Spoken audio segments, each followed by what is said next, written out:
प्यारे पाकिस्तान के प्यारे पाकिस्तानियों, इस वीडियो में सबसे पहले बात करेंगे इस शख्स के बारे में।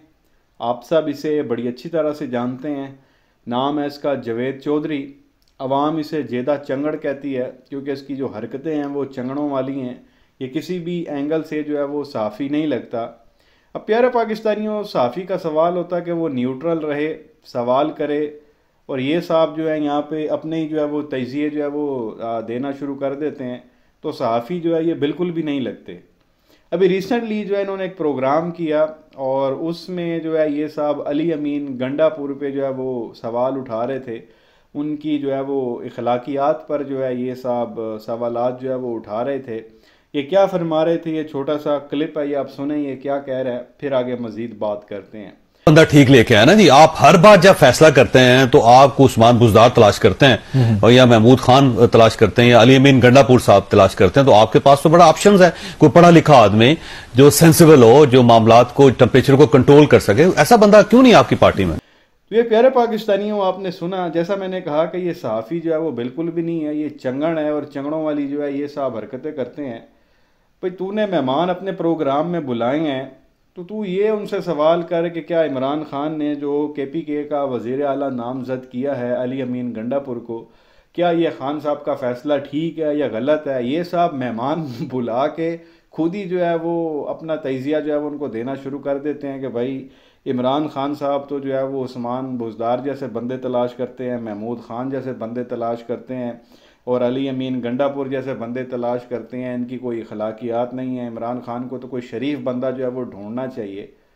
अब बंदा इसे पूछे जेदे चंगड़ से कि भाई अली अमीन गंडापुर ने तेरी भैंस खोली है या कोई उसने तुझे जो है वो नुकसान पहुंचाया या तुझे कहीं उसने चपेड़े कराई हैं, क्यों तू जो है वो बैठ के यहाँ पे अखलाकियात का जो है वो दर्स देता है। खुद को जो है वो तू साफ़ी कहता है और हरकतें तेरी इस तरह की हैं कि तू मर्दाना कमज़ोरी की जो है अपने वीलॉग्स में बैठ के जो है वो दवाइयाँ बेचता है। तुझे शर्म आनी चाहिए। तो बहरहाल ये इस तरह की हरकतें कर रहा था तो इस पे एक अतर काज़मी साहब हैं, सीनियर जर्नलिस्ट, उन्होंने जो है वो आगे से आप कह लें कि इसकी बोलती बंद की और इसको जो है वो सही जवाब दिया। तो अतर काज़मी साहब ने इनको क्या जवाब दिया, मैं चाहूँगा ये छोटा सा क्लिप है, ये भी आप सुन लें, फिर आगे मजीद बात करते हैं। बीबी भी तो देखे ना, नामजद है ना, वज़ीर आला के लिए नामजद हैं। उनकी कारकर्दगी माजी में कौन सी उन्होंने वजारतें चलाई हैं, उनका क्या तजर्बा है अदर देन ये कि वो मियाँ साहब की साहिबजादी हैं। माजी में उनका जो है वो भी हमारे सामने, वो बैठ के कहती थी फलाने की वीडियो भी मेरे पास है, उसकी वीडियो भी मेरे पास है। अली अमीन की अखलाकियात पे हमें इशू है, लेकिन वो जो बैठ के वीडियो की धमकियां दे रही थी तो वो उसमें हमें कोई इशू नहीं। तो ये प्यारे पाकिस्तानियों, आपने अतर काज़मी साहब को सुना, उन्होंने कहा कि भाई तुझे इधर तो अखलाकियात बड़ी जो है वो नज़र आ रही हैं, अली अमीन गंडापुर के ख़िलाफ़ तू बातें कर रहा है, ये को मरियम के ख़िलाफ़ भी जो है वो तू स्टेटमेंट्स दे दे। मरियम की जो है वो क्या अखलाकियात हैं, मरियम की जो है वो क्या क्रेडिबिलिटी है, क्या जो है वो उसकी इंटेग्रिटी है, उसकी हरकतें जो है वो पूरे पाकिस्तान को पता है। उधर जो है वो तू बिल्कुल बात नहीं कर रहा और यहाँ अली अमीन के ऊपर जो है तू बातें कर रहा है। नानी मरियम की जो है वो क्या औकात है। एक वो नवाज शरीफ की बेटी है और उसके अलावा अगर बात अखलाकियात की कर ली जाए तो नानी वो औरत है जो नेशनल टेलीविज़न पे बैठ के कई बार धमकियां लगा चुकी है, मेरे पास फलाने की भी वीडियो है, मेरे पास फलाने की भी वीडियो है, और कोई शादी की वीडियो नहीं है, गंदी फिल्में हैं उसके पास जो वो लोगों को ब्लैकमेल करने के लिए जो है वो यूज़ करती है। और ना सिर्फ नेशनल टेलीविज़न, जब इनकी पेशियां चल रही थी अदालतों में, या वहाँ अदालतों में रिपोर्टरों को बुला के वहाँ पे उनको कहती थी अदालत के अंदर ही कि मेरे पास इतनी फिल्में हैं, फलां की भी फिल्में हैं, फलां की भी फिल्में हैं, और इसी वजह से जो है इस औरत को आप कह लें कि कभी सज़ा ही नहीं हुई, और अगर हुई भी है तो चंद दिनों से ज़्यादा इसने कभी जेल में नहीं गुजारे। अब्बा की इयादत के लिए ये ज़मानत पे बाहर आई थी 2 दिन के लिए, उसके बाद ये आज जेल में वापस जाएगी। उसकी वजह क्या है, क्योंकि इसने फिल्में बना के रखी हुई हैं। तो जेदे चंगड़ का उधर अखलाकियात का दर्ज देना और इस औरत के बारे में बात ना करना, अब ये कोई सहाफ़त तो नहीं है, इसको आप मुनाफ़कत कह सकते हैं। उधर आप अखलाकियात का दर्ज दो और इधर इस खातून के बारे में आप बिल्कुल बात ही ना करो। और इस्लाम में देखा जाए तो औरत की हुक्मरानी तो वैसे ही हराम है, कोई इसके ऊपर तू जो है वो बैठ के प्रोग्राम कर लेता कि क्या मरियम को वाकई पंजाब का वज़ीर आला होना चाहिए था कि नहीं। अभी वो बनी नहीं है। वो बेचारे इमरान भाई को जो है इस औरत ने जो है वो उठवा दिया, इमरान रियाज खान को, क्योंकि उन्होंने आके कह दिया कि भाई ये अब वज़ीर आला बनने लगी है मरियम पंजाब की, तो अपने अपने नाड़े जो है वो टाइट कर लो और अपने जो है वो बेल्ट जो है वो कस के बांध लो, आप लोगों ने अपनी जो है वो फिल्में नहीं बनने देनी। ये स्टेटमेंट दी और उसके बाद इमरान भाई को जो है वो उठा लिया जाता है। तो इतना है कि इस औरत का जो है वो ज़र्फ़ है। तो कहने का मकसद ये है कि ये जेदा चंगड़ जो है वो इस तरह का सहाफ़ी है, बाइस किस्म का सहाफ़ी तो आप इसको कह ही नहीं सकते। इसकी हरकतें बड़ी जो है वो अजीबो गरीब किस्म की हैं। जहाँ से इनको जो है वो माल वाल मिल जाए उसी साइड पे जो है ये साहब हो जाती हैं। दोबारा लेके ये चीज़ आपके साथ शेयर करनी थी। जेदे चंगड़ के बारे में आप क्या कहेंगे नीचे कमेंट सेक्शन में जो है वो ज़रूर बताएं। उसके बाद जी थोड़ी सी बात करेंगे इन साहब के बारे में, फजलुर रहमान के बारे में। आजकल जो है ये पीटीआई के आप कह लें कि बयानिए की जो है वो सपोर्ट कर रहे हैं, पीटीआई के जो है वो हक में बयान दे रहे हैं, फजलुर रहमान के अपना बिलावल के ख़िलाफ़ जो है ये बात कर रहे हैं, और नवाज शरीफ के ख़िलाफ़, नून लीग के ख़िलाफ़ जो है ये स्टेटमेंट्स दे रहे हैं।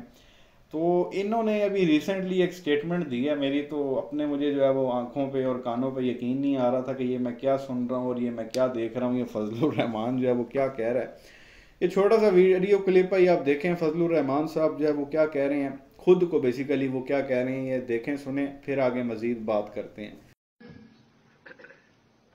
और पार्लियामेंट इतनी बड़ी मजबूरी हमारी बन जाए कि इसकी मेंबरशिप के लिए हम बूट चाटते रहे।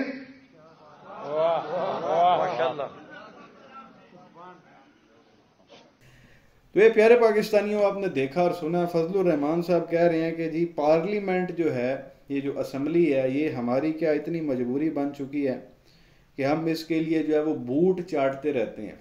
तो ये मान रहा है कि बूट चाटते हैं ताकि हमें ये आगे से उम्मीद होती है कि हमें जो है वो कुछ सीटें मिल जाएंगी, और बूट चाटने की कोशिश की, और पिछले 30 साल से आप कह लेंगे बूट चाटते हुए ये साहब आ रहे हैं, और इसी नतीजे में ये यार हुकूमत का हिस्सा होते थे 2018 तक, और उसके बाद जो है वो पत्ता इनका कटा, और फिर पीडीएम का आप कह लेंगे ये सदर भी बने, और इस फजलुर रहमान ये जो रहा बिलावल और शहबाज शरीफ के साथ पीडीएम हुकूमत में, इसको जो है फिर इसका खमियाजा भी जो है वो भुगतना पड़ा, और वही 2-3 सीटें जो है ये जीतने में कामयाब हुआ। तो अब वो यही गिला कर रहा कि हमने बूट भी चाटे और उसके बावजूद भी जो है वो हमारा कुछ नहीं हुआ, और बूट हमने जो है वो सिर्फ पार्लियामेंट की मेंबरशिप एमएनए बनने के लिए जो है वो चाटे। तो क्या हम जो है वो इतने मजबूर हो चुके हैं। तो वो बेसिकली अपने मदरसे के बच्चों को जो है वो मोटिवेट कर रहा है कि ये पार्लियामेंट जो है हमारे लिए कोई मायने नहीं रखते, और हम जो है वो बेसिकली एहतजाज करेंगे, बाहर निकलेंगे। और इससे पहले ये साहब कई जो है वो धमकियाँ भी जो है वो लगा चुके हैं कि हमने जो है वो जनरल बाजवा और जनरल फैज़ से पंगा ले लिया था, तो हम इस तरह के अनासिर से जो है वो दोबारा भी जो है वो पंगा ले सकते हैं। जो मौजूदा इस्टेब्लिशमेंट है उनके साथ भी भिड़ने की जो है इन साहब ने जो है वो कुछ दिन पहले ये धमकी लगा चुके हैं। तो बहरहाल कहने का मकसद ये है कि ये खुद अब इकरार कर चुके हैं, मान चुके हैं कि जी हम बूट चाट हैं, तो हमें जो है वो ऐसा नहीं होना चाहिए। तो अब एक बार फिर जो है ये मज़ाहमत की जो है वो सियासत करेंगे, और इनको लगता है कि इस नतीजे में शायद हमारा जो है वो कुछ बन जाए। जहाँ हमें 2-3 सीटें मिली हैं तो इस तरह की हरकतें करेंगे तो हो सकता है कि हमें जो है वो आगे मज़ीद सीटें मिल जाएँ। तो बहरहाल ये 2 बयान आपके सामने रखने थे, एक जेदे चंगड़ के बारे में बात करनी थी और एक फजलुर रहमान के बारे में। आपकी क्या राय है नीचे कमेंट सेक्शन में जो है वो अपनी राय का इजहार ज़रूर करें। वीडियो को लाइक करें, चैनल को सब्सक्राइब करें और बेल आइकन पर ज़रूर क्लिक कर लें अगर अभी तक नहीं किया तो। शुक्रिया।